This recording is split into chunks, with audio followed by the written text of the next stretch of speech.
En este video vamos a tratar sobre la segunda parte del signo de Géminis. Esto analizándolo desde el punto de vista astrológico.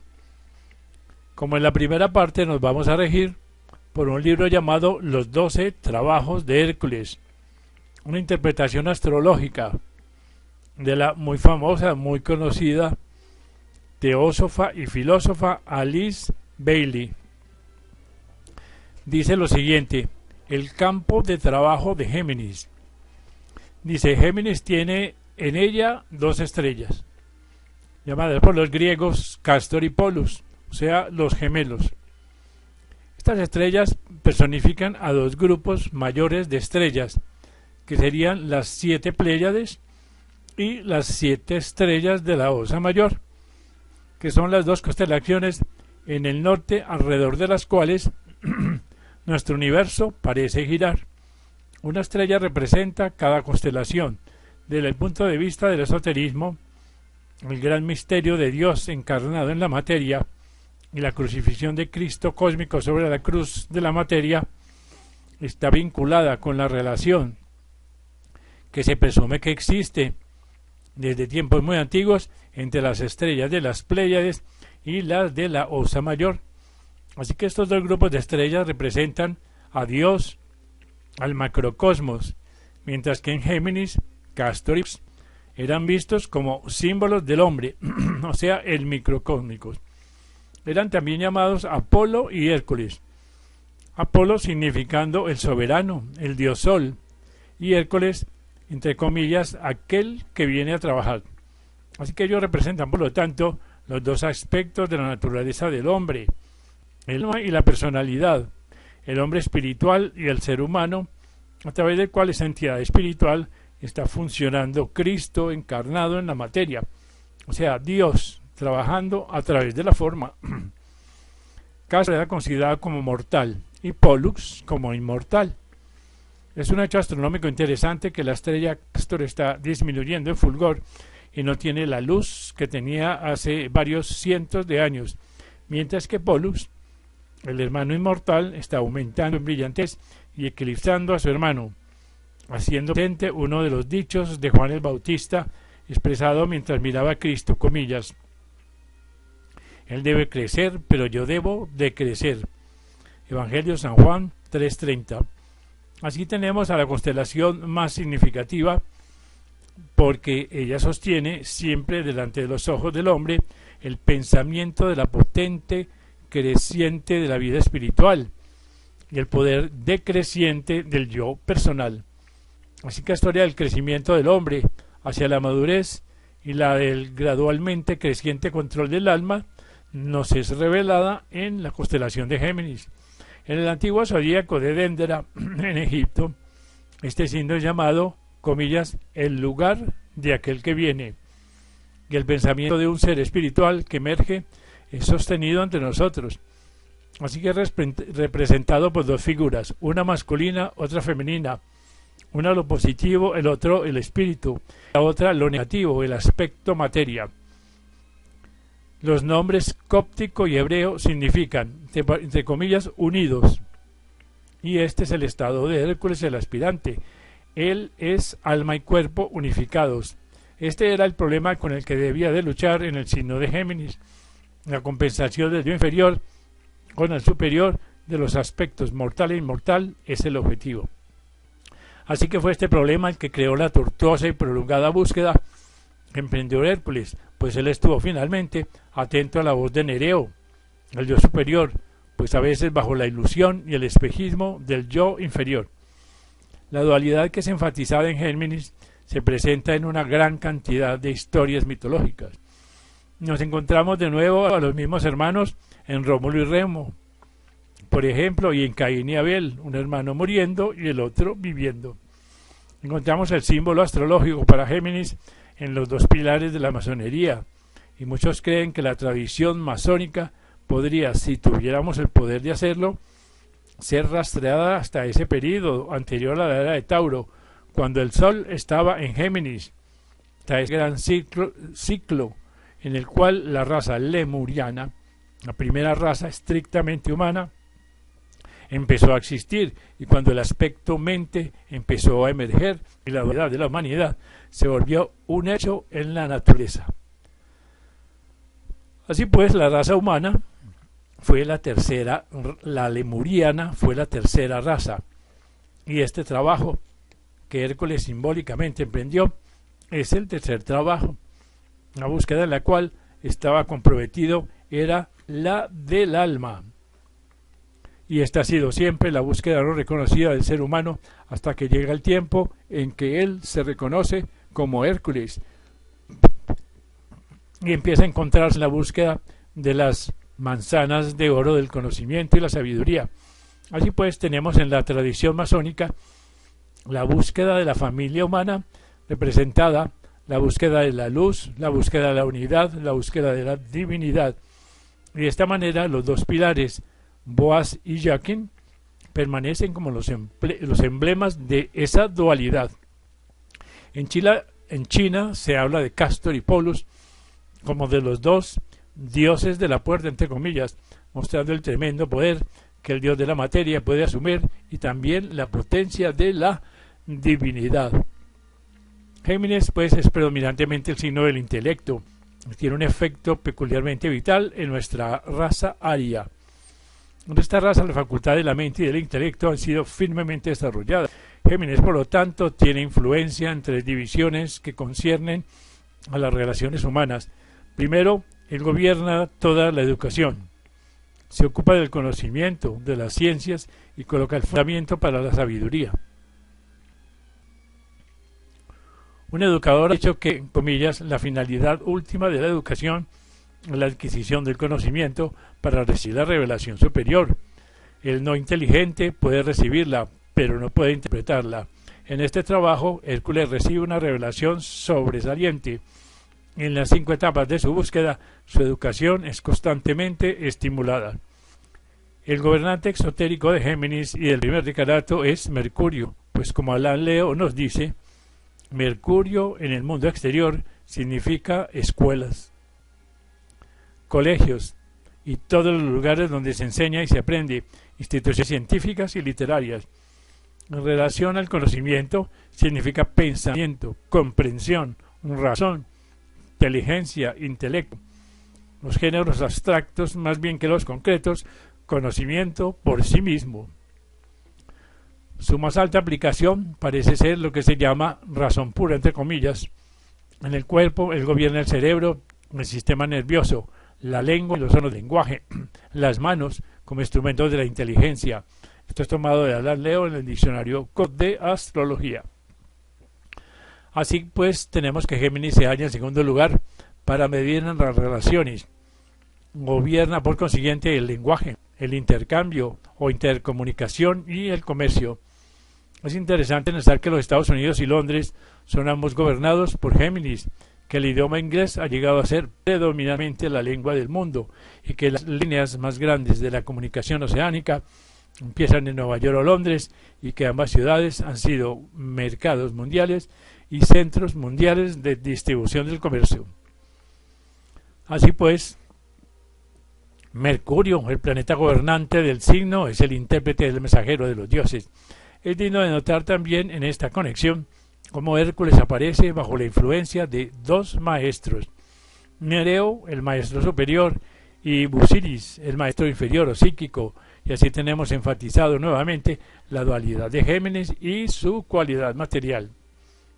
Cuando este signo está en evidencia, como lo está ahora, que en un poderoso signo inconstante inaugura muchos cambios, ideas nuevas inundan el mundo, nuevos impulsos hacen sentir su presencia, emergen nuevas, si no desarrolladas, líneas de acercamiento a la verdad espiritual, y muchos maestros aparecerán por todas partes para ayudar a conducir a la raza a un nuevo estado de conocimiento espiritual. Siendo un signo de aire, encontramos que la conquista del aire marcha con rapidez y también se hace un esfuerzo constante para unificar y coordinar los muchos y variados aspectos del esfuerzo humano. Y añade la señora Bisan, Venus es el gobernante esotérico de Géminis y gobierna el segundo decanato, pues Venus compensa y a través de su influencia tiene lugar la ley de la atracción y el conducir juntos los opuestos polares.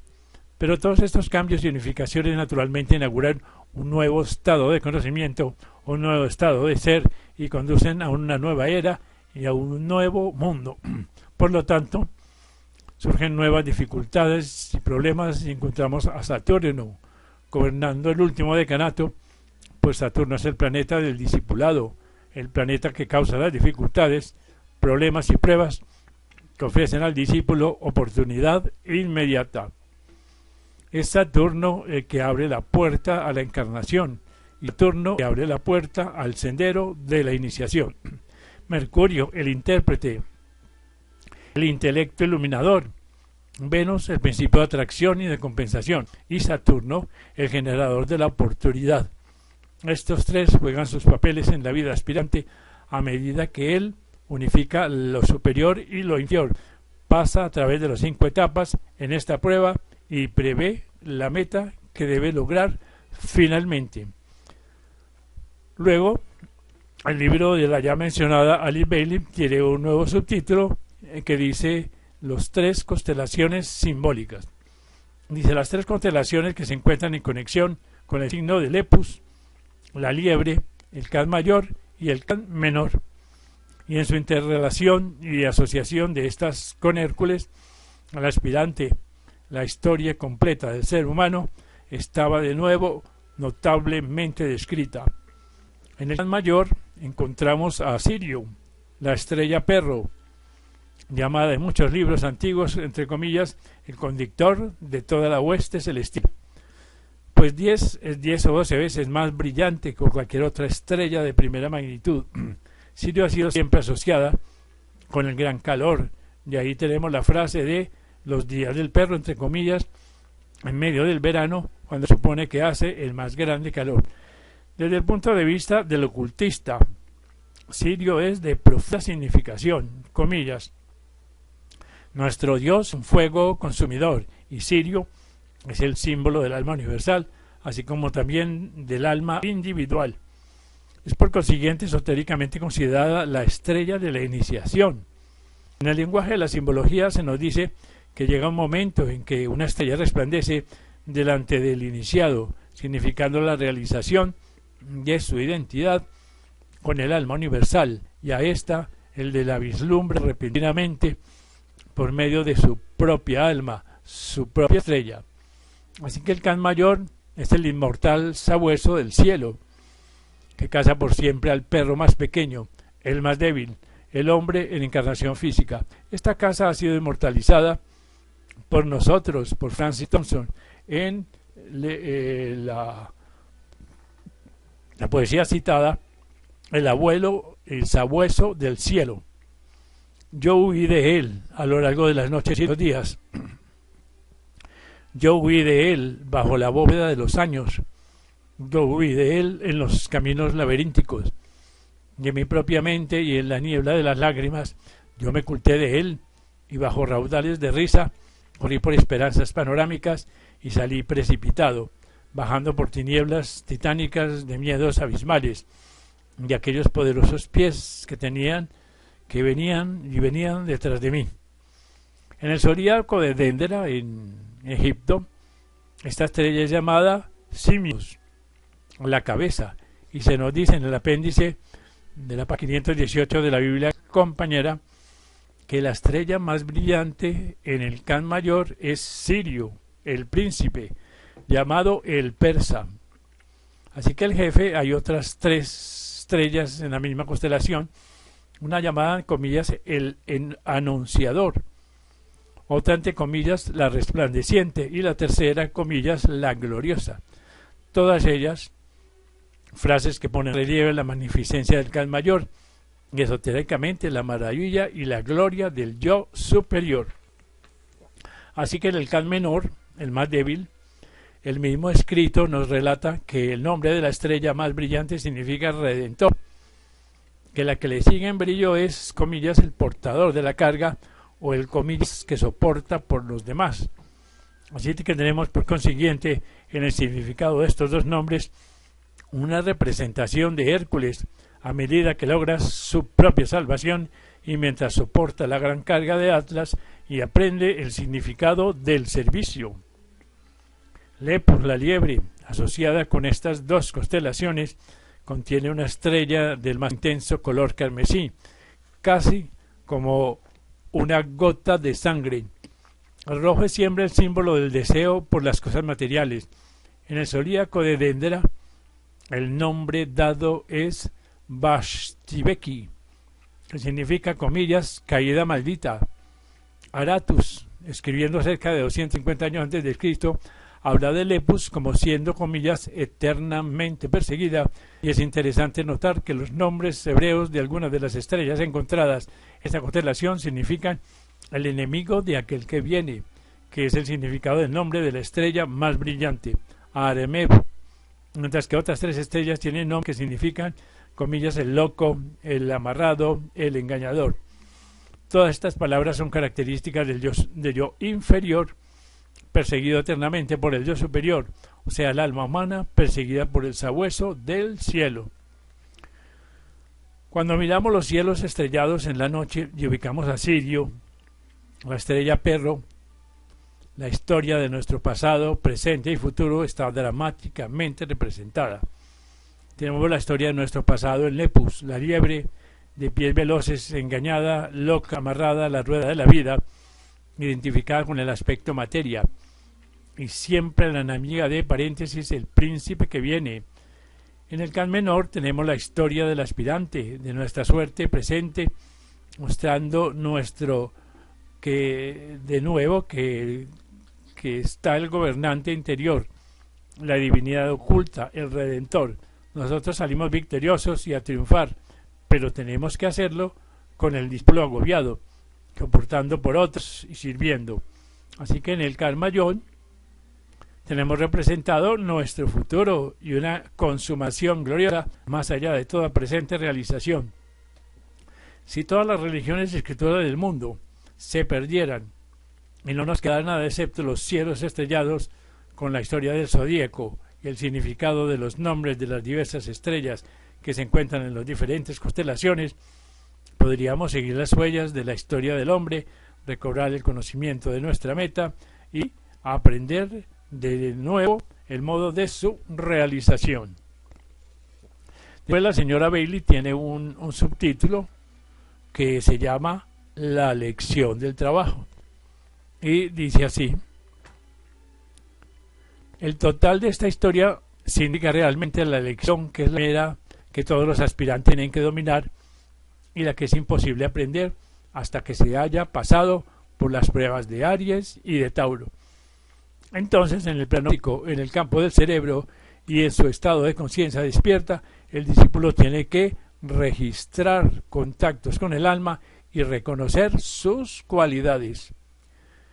Él no debe ser más el místico visionario, sino que debe agregar a la realización mística el conocimiento oculto de la realidad. Esto es olvidado a menudo por los aspirantes. Ellos descansan contentos con la aspiración, con la visión de la meta celestial. Ellos han formado en el crisol de la vida un equipaje que se caracteriza por la sinceridad, el buen deseo, el carácter agradable, y son conscientes de la pureza del motivo, una buena voluntad de cumplir los requerimientos y satisfacción de que ellos han alcanzado un cierto estado de desarrollo que los autoriza a seguir. Pero una cosa falta aún: no tienen lo que podría llamarse, entre comillas, la técnica de la presencia. No tienen privilegio o prerrogativa para poseer. Ellos creen en la realidad del alma, en la posibilidad de la perfección, en el sendero que debe ser hollado, pero la creencia no ha sido todavía transmutada en conocimiento del reino espiritual. Y ellos no saben cómo lograr su meta. Por lo tanto, ellos, como lo hizo Hércules, emprenden la quíntuple búsqueda. La primera etapa de la búsqueda está llena de estímulo para ellos, habiendo sido capaces de reconocer el acontecimiento. Como Hércules, ellos se encuentran con Nereo, el símbolo del yo superior, y más tarde en la historia del discípulo, él es el mismo, el maestro que enseña. Una vez puestos en contacto, especialmente en las primitivas etapas de la búsqueda, el yo superior se manifestará como un destello de iluminación, y he aquí, ha desaparecido como una repentina compresión de la verdad, tan elusiva, huidiza, que al principio el discípulo no puede asirla, como una sugerencia que se deja caer en el estado consciente en momentos de una concentración y una atención concentrada, cuando la mente se mantiene firme y las emociones temporalmente cesan de controlar. Así que en el caso de un discípulo más avanzado, que ha establecido contacto con el alma y que por consiguiente se puede suponer que está listo para recibir instrucción de uno de los grandes maestros de la raza, se encontrará que el maestro trabaja exactamente como lo hizo Nereo. No se puede entrar siempre en contacto con él, y solo ocasionalmente el discípulo entra en comunicación con él. Cuando lo hace, no necesita esperar felicitaciones de su magnífico progreso, ni encontrar una cuidadosa explicación de su problema, ni su proligio diseño de trabajo que deberá hacer. El maestro dará una sugerencia y desaparecerá. Él hará una insinuación y no dirá más. Y así que corresponde al discípulo actuar sobre la sugerencia lo mejor que pueda y llevar hasta el fin la sugerencia a la cual él deberá juzgar si es o no sabida. Muchos ocultistas bien intencionados lo conducirán a uno a creer que los maestros de la sabiduría se forman un impersonal en ellos, que los sobrecargados guías de la raza no tienen ocupación que decirles personalmente cómo vivir, cómo resolver sus problemas y cómo minuciosamente guiar sus empresas. Me gustaría aquí registrar mi protesta contra cualquier intento de rebajar el trabajo de los grandes. Las razones por las cuales Nereo, el maestro, es elusivo y no da sino un destello de pensamiento o de momentánea atención al aspirante son dos. Primero, el aspirante individual no es de interés personal para el maestro hasta que ha llegado al punto de su evolución en que está en tan estrecha relación con su alma que llega a ser un servidor magnético en el mundo. Entonces, y solo entonces, le está beneficioso al maestro arrojarle un pensamiento y darle una sugerencia. Entonces, a medida que esas sugerencias son seguidas, él puede darle más, pero y este es el punto en que debe ser enfatizado, solo en conexión con el trabajo que él debe hacer en el campo del servicio del mundo. Los aspirantes necesitan recordar que ellos llegan a ser maestros solo dominando, y que se nos enseñan a ser maestros y se nos lleva a la posición del miembro en el grupo de los servidores del mundo a través de los esfuerzos de nuestra propia alma. Esa alma es un divino hijo de Dios, omnisciente y omnipotente. A medida que el gemelo inmortal aumenta en poder y esplendor y el hermano mortal disminuye. Segundo, los cuerpos físicos de los aspirantes no están en condición de soportar la grandemente elevada vibración de aquel que se ha realizado. El cuerpo sería destrozado, el cerebro sería sometido a demasiado esfuerzo si uno de los maestros hiciera constante contacto con el discípulo antes de que él hubiera aún aprendido a conocer a Nereo como el símbolo de su yo superior. Cuando por nuestros propios esfuerzos estamos empezando a vivir como almas, y cuando por nuestro propio autoiniciado empeño estemos aprendiendo a servir y a ser canales de energía espiritual, entonces conoceremos a Nereo más íntimamente y entonces casi inevitablemente nuestro conocimiento del trabajo que los grandes tienen que hacer será tan vital, tan real, que nosotros renunciaremos a nuestro propio deseo por el contacto y buscaremos solo levantar la carga que ellos llevan. Al principio de la búsqueda, Hércules se encontró con Nereo, pero no se sintió impresionado y por lo tanto se extravió por otras partes, buscando furiosamente la satisfacción de su aspiración. Al fin su búsqueda, él se encuentra con Atlas, soportando la carga del mundo y se siente tan impresionado con el peso de esa responsabilidad y la carga que Atlas, el gran maestro, está llevando, que olvida todo acerca de su meta y su búsqueda de las manzanas de oro y se esfuerza por levantar la carga de los hombros de Atlas. Cuando los aspirantes en el campo de religioso y en la iglesia, en el campo teosófico, en el campo de los rosacruces y en los muchos grupos en los cuales ellos gravitan, hayan aprendido a olvidarse de ellos mismos para servir y a perder de vista su egoísmo espiritual, ayudando a la humanidad, habrá una más rápida reunión de los iniciados a través del portal en el sendero que conduce de la oscuridad hacia la luz, de lo ilusorio a lo real. Uno de los grandes ha dicho, comillas, hay personas que sin tener nunca ningún signo externo de egoísmo son intensamente egoístas en su eterna aspiración espiritual. Y más tarde ofrecen ante nosotros un estupendo ideal que aporte en la raíz del egoísmo espiritual, comillas, si en nuestra visión de las más altas aspiraciones por el bienestar de la humanidad, estas se manchan con egoísmo, en la mente del filántropo acecha la sombra del deseo por el propio beneficio. Allí continúa la señora Bailey. Hércules, el discípulo, ha conocido el toque del yo superior, pero no conocía lo suficiente para permanecer con Nereo. Por lo tanto, se volvió al sur y regresó al mundo. Él tenía su momento supremo cuando trascendió el estado consciente de su cerebro y platicó con su alma. Pero esto no dura, y él se abandona nuevamente en el estado de conciencia del cerebro y entra en otra experiencia. Tiene que luchar con Anteo, la serpiente, o sea, el gigante, pero esta vez es la serpiente del espejismo astral y no principalmente la serpiente del deseo.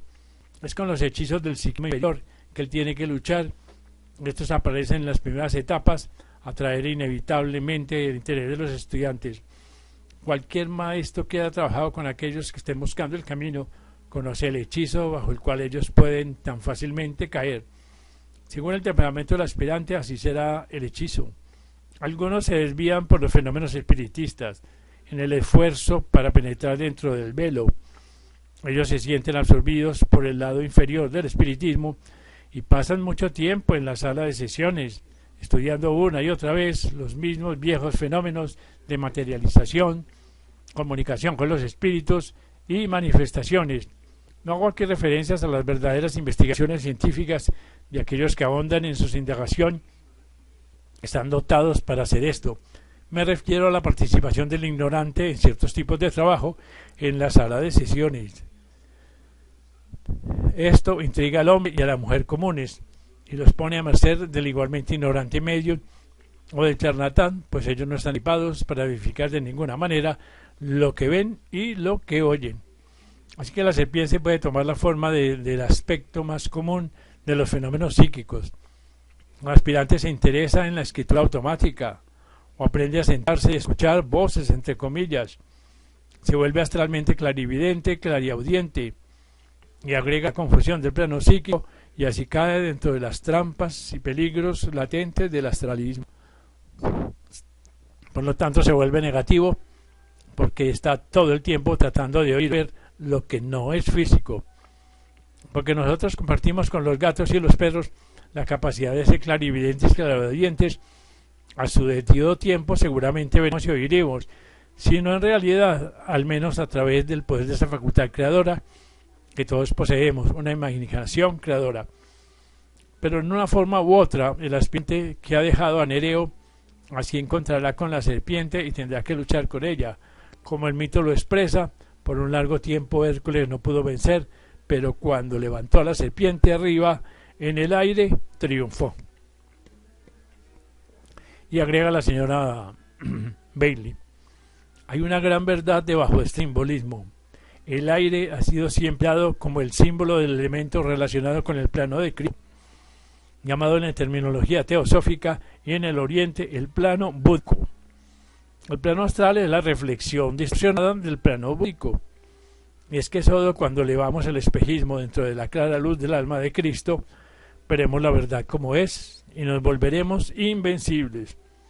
Lo más solemnemente, yo me esforzaría por convencer a todos los aspirantes a renunciar a todo interés en los fenómenos psíquicos y a excluir tan firmemente como puedan el plano astral hasta que hayan desarrollado el poder de intuitivos de interpretar sus intuiciones por medio de una mente bien desarrollada, bien prevista y bien entrenada. La próxima etapa en la búsqueda de Hércules es igualmente aplicable a la humanidad en conjunto. Él cayó en las garras de Busiris. Pretendía ser un gran maestro. Por un largo periodo de tiempo, Hércules fue mantenido en cautiverio. El mundo hoy en día está lleno de maestros, y como Busiris, ellos basan sus enseñanzas en portentosas pretensiones. Ellos afirman que son iniciados, que son los custodios de la verdad, que tienen un camino seguro y cierto de desarrollo que deben inevitablemente capacitar al aspirante para realizarse. Ellos sostienen su posición con promesas. Ellos crean la atmósfera para una fuerte relación de la personalidad y utilizan la sinceridad y la aspiración del buscador tras la verdad. Ellos reúnen a su alrededor grupos de hombres y mujeres que inocente y sinceramente creen en la verdad de lo que ellos pretenden y los atan al tal de sacrificio por un mayor o menor periodo de tiempo. El verdadero iniciado es conocido por su vida y actos. Está demasiado ocupado sirviendo a la raza para encontrar el tiempo para interesar a la gente en sí mismo y no puede hacer promesas más allá de la clase, diciendo a cada aspirante, comillas, estas son las reglas antiguas, este es el camino que todos los santos y maestros de sabiduría han caminado, esta es la disciplina de cuando deben sujetarse, y si solo tratan de resistir y tener paciencia, la meta seguramente será alcanzada.